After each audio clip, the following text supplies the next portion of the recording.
Hey girl. Alright, so this is for the periodic table.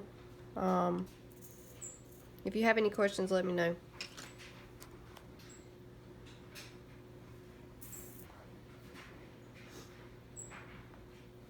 Okay, so the first thing that you'll do is hydrogen is up here. It'll be by itself. And I'll email you a copy of the periodic table that we use.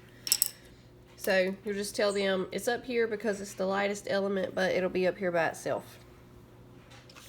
And then pretty much everything else is very simple.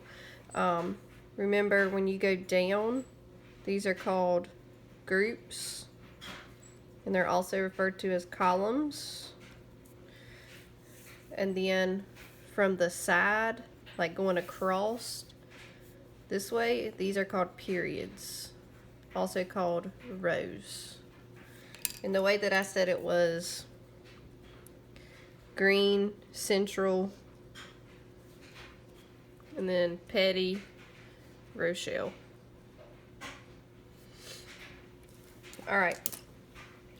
So, next thing you'll do is you'll just start putting everything that goes together. So I always start over here and then kind of just transition my way over. So the first row, or excuse me, the first column is going to be everything under hydrogen. And these guys all go together.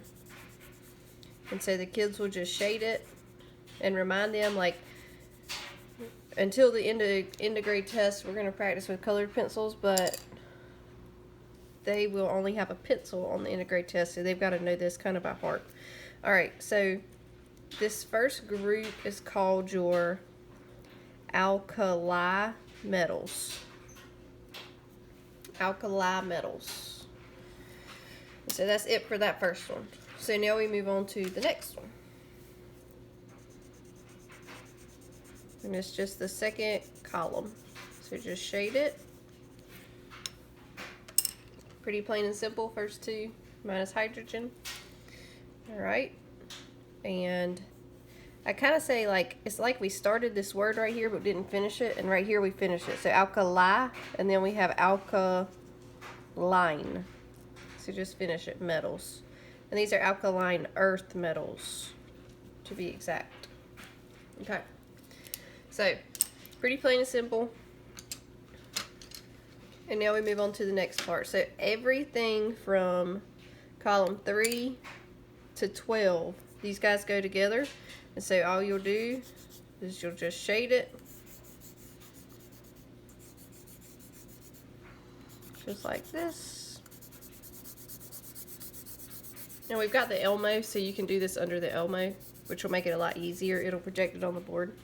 But all of these go together, which makes it super simple. And so what I do is I just go from here to here. These are called transition metals. And I'll send you the notes that go along with this, but pretty much almost the whole periodic table is metals. There's some that's not, and we'll get to that over here. This is kind of the trickier side, but this is very simple so far. Okay? So I'm going to skip this mess right here because that's where it gets tricky, and I'm going to go to the last two that you need to do first. So you'll go 1, you'll do hydrogen, then you'll go column 1, 2, you'll do the transition metals, and then you're going to skip over here to column 17 and 18. Okay? So the first one, I always start with the last guy first down here.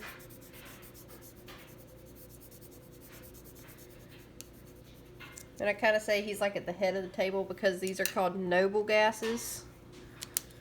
So we just call these noble gases. On the end of grade test, a lot of times they ask about noble gases, and then this one right here, and these guys right here are halogens. So you just, same thing. That whole column. Halogens. So they have to know these guys. They gotta know everything. But that's pretty much the easiest part. And then we're going to get into this, which is where it gets a little more complicated, but it's really not if you do it systematically. So the most challenging part is labeling your metalloids. Those are the ones that have properties of metals and nonmetals. So you always start with B, boron. And you just get them used to saying, like, where do we start? B, boron. And when they start to label the periodic table, we always start with this guy right here. Instead of anything else, we start here, working our way out. But we always start with boron, and we always end with polonium, PO. Start with B, end with PO. And it's just a system that you have to get them to go. You go down, you don't shade the first down, over, shade, down shade, over shade, down shade, over shade, down. So it's boron, down, don't shade, over shade, down shade, over shade, down shade, over shade, down shade. And if they can do that, they can get everything else right. So these orange guys right here, these are called your metalloids. And we will do this every day. So the kids will, at first you're going to be like, oh, they can't get that. They really will. It'll come really easy to them. All right, and so if they can get this, they can get everything else. We have carbon, everything that's left. We shade that. These guys are simply called, so the blues are my nonmetals. And then, let's see, I'll do brown. All of these guys under here, you just relate it to transition metals. These are transition metals. These are inner transition metals because they're kind of like inside the house. So you just call them inner transition metals. And you see how much of the periodic table is made up of metals. And so the other thing that they need to know is, and this will be a question on the end of grade test, for starters they'll have to be able to do this. They'll have to be able to say what a halogen is, noble gas, but then they'll be given two elements, and let's say it's fluorine and chlorine, right? Or let's say it's boron and lithium, and the question's going to be which two have the most similar properties. And anytime they're in the same column, that is when they have the most similar properties. So those two would have the most similar properties versus fluorine and lithium, if that makes sense. But what you can focus on tomorrow is simply labeling the periodic table. I would do the easy things first, so hydrogen by itself, then I would start here, transition. Noble, talk about the word noble. He's like the beast of the east, so he's going to be at the end, kind of like the head of the table. Then halogens, and then we get into the nitty gritty of boron to PO, and that'll be something where we just we have to practice. We have to practice a lot, which will be great. They'll get it. But other than that, if you have any questions, let me know. Bye.